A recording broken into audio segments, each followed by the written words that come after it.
A theocracy is a form of government in which a deity is recognized as the supreme ruler, and the laws of the state are interpreted by religious leaders. The term originates from the Greek words theos, meaning God, and kratos, meaning power or rule.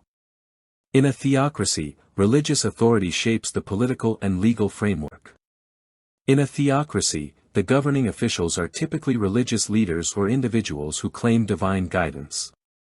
The laws and policies are derived from religious texts and doctrines. Theocratic governments can vary widely in their structure and operation, depending on the religion and the region. Examples of contemporary theocracies include Iran, where Islamic principles guide the legal system and political decisions, and Vatican City, where the Pope serves as the head of state. The fundamental difference between a theocracy and a democracy lies in the source of authority. In a theocracy, authority is derived from religious beliefs and leaders. In contrast, a democracy is based on the principle of popular sovereignty, where power rests with the people who elect representatives to govern on their behalf. In a theocracy, laws are based on religious texts and interpretations, and governance is carried out by religious leaders. Democracies, on the other hand, operate under a constitution or a set of laws created through elected representatives, and governance is secular. Democracies generally prioritize individual rights and freedoms, with an emphasis on equality and the protection of human rights. Theocracies may place religious laws above individual freedoms, potentially limiting certain rights based on religious doctrine. In a democracy, decision-making involves debate, voting, and representation. Citizens have the opportunity to participate in the political process through elections and other forms of civic engagement. In a theocracy, decisions are often made by religious leaders or bodies without the same level of public participation or debate. While both theocracy and democracy represent distinct forms of governance, they are fundamentally different in their sources of authority, legal frameworks, and approaches to individual rights and freedoms. Understanding these differences is crucial for comprehending the diverse ways societies can be organized and governed. However, in the conventional understanding, democracy and theocracy are not that far apart. This is because, in the conventional sense, both depend on human law, and human law is always grounded firmly in the law of the jungle. In every conventional theocracy and democracy there are lawmakers that are human and there are law enforcers that are human. In democracy there is a constant reference to the will of the people, but this is not a thing, and it cannot be proved to exist empirically. A democracy has elections, and it is in an election and in referendums, if held, that the will of the people is said to be made known. This has more to do with ideology than fact. Only the slimmest of majorities is required to elect a lawmaker, and the majority is only of the people who vote. If only 3 people voted, 2 votes would elect the government. The real difference between a theocracy and a democracy is the ultimate source of the government's legitimacy. With a democracy the ultimate source of legitimacy is the people, but with a theocracy, the ultimate source of a government's legitimacy is a deity.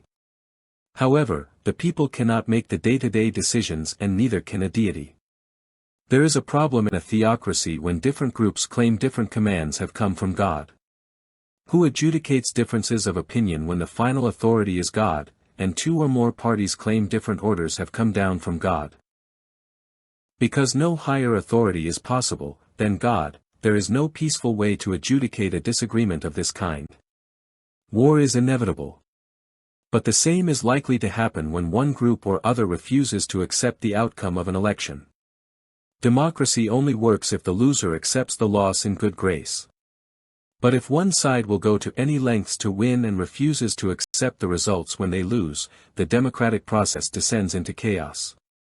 It does not take much before one side or the other begins to lock up the opposition's leaders and engage in lawfare against their political opponents. This is already happening in several nations including Canada, the United States and Italy among others. But what we have in a democracy is a modified tyranny. It works only because, or when, the loser accepts defeat in good grace. But in so doing the defeated group tacitly accepts domination. We do not say as much, but such is the case. In a dictatorship the underdog fights back, and the oppressive group attempts to enforce their dominant status on the weaker group. Some of what is said might appear to be hyperbolic, but there is an undeniable fact that must be addressed, and it is the issue of faith. If we as Christians had faith, we would be in a theocracy. The very fact we are not in a theocracy is all the evidence one needs that the faith we have is truncated. We are spiritual babes. Now faith is the substance of things hoped for, the evidence of things not seen. Hebrews 11 verse 1. Faith is logical in the sense it is founded on an understanding of how things work and how things come about. Faith is confidence in the future. This faith is attached to God, of course, as the author of all things, but God without the world is for us incomprehensible. God works through the world. Having faith in Him is to have faith in how the world works and how the future will unfold. Faith in God must translate into a faith in what is going on in the world. What does it mean to have faith in the evidence of things not seen, if there is nothing that will come about? Faith must translate into a future expectation, and this future expectation must translate into actual, real-world progress. If we could not alter the world with faith, would we have faith? Faith is said to be the substance of things hoped for. The future is composed of what we have faith in. Faith is realizable in progress. If there was no progress and every day was as every other day, what would it mean to have faith? What would we have faith in, if there were no progress? If a person never did what they said they would do, would we have faith in them? Our faith in them depends on them creating a proposed future. That is what keeping one's word is about. Unfortunately, so many of us equate theocracy with what we know, which is democracy. A theocracy is not just a form of government. As we are told in Romans 6, what shall we say then? Shall we continue in sin, that grace may abound? God forbid. How shall we, that are dead to sin, live any longer therein?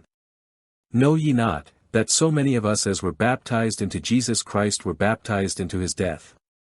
Therefore we are buried with Him by baptism into death, that like as Christ was raised up from the dead by the glory of the Father, even so we also should walk in newness of life. For if we have been planted together in the likeness of His death, we shall be also in the likeness of His resurrection, knowing this, that our old man is crucified with Him, that the body of sin might be destroyed, that henceforth we should not serve sin. For he that is dead is freed from sin.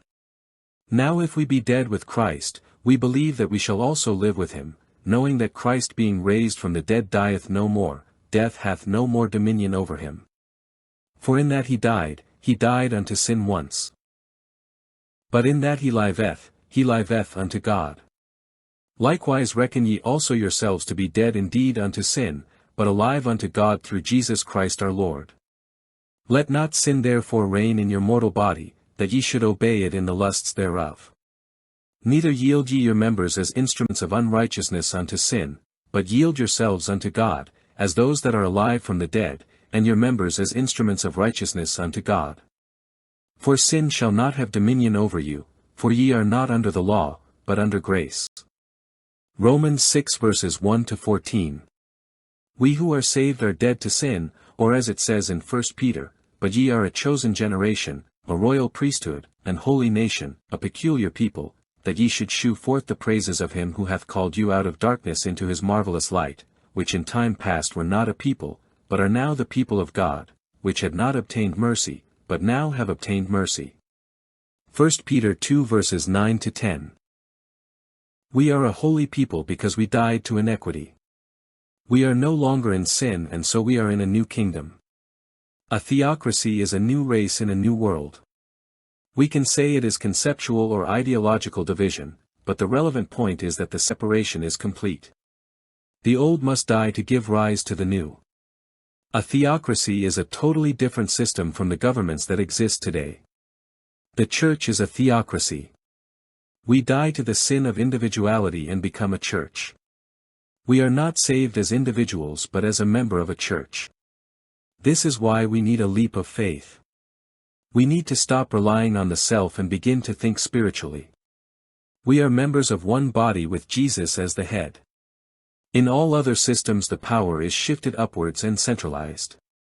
Even in a democracy, our vote transfers the power we have to our representative. The government becomes our voice. But in a theocracy, the power is at the base because we are all equals. There is an organizational hierarchy in a theocracy, but the power remains at the base. The individual does not give up his voice to a central authority. That is because in a theocracy there is true equality. No one has the power to claim what is not his. In all other systems, a shift in power is accompanied by an adjustment in property rights. Those who are higher up in authority have more rights over property. Power is accompanied by wealth. But in a theocracy, there is equality. Regardless of one's position, one has the same property rights. We can own only what we create. We cannot make claims on that which was created by another. In a theocracy there is equality and equal rights.